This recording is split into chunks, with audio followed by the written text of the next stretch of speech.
Well, there's been a lot of talk in the past 24 hours about invoking the 25th Amendment to remove President Trump from office. Tim Blotz joining us now. And Tim, Congress has a couple of options here, and both of them are pretty heavy lifts. Yeah, very heavy lifts, and that's because the clock is ticking here, as Theo just talked about. The president has only 13 days left in office, but after yesterday, many in Capitol Hill still question his desperation and his state of mind. The mob of Trump loyalists storming and looting the Capitol has brought potential political revenge. I joined the Senate Democratic leader in calling on the Vice President to remove this president by immediately invoking the 25th Amendment. The 25th Amendment passed after the assassination of President Kennedy.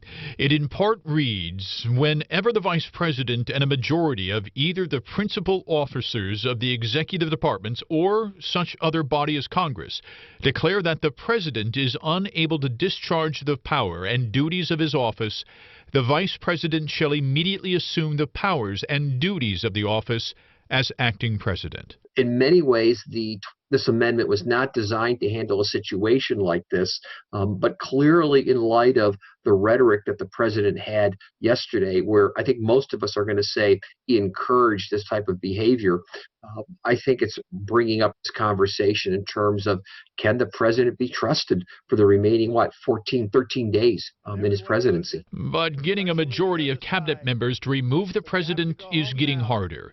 Transportation Secretary Elaine Chao, who we spoke with in September, resigned today. We've seen some high-level Trump administration officials resign, but I think there'll be an assessment about the potential for more violence and lawlessness between now and January 20th. The assessment is already happening. If the Vice President and the Cabinet do not act, the Congress may be prepared to move forward with impeachment. That is the overwhelming sentiment of my caucus.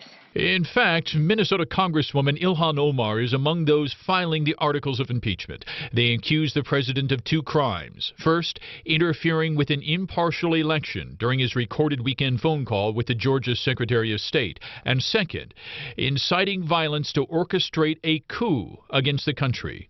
Professor David Schultz says it may not work. And so I think that might make people feel good. It might be a statement that many Democrats might want to have to sort of end the presidency, but in terms of a realistic policy option, the answer is no.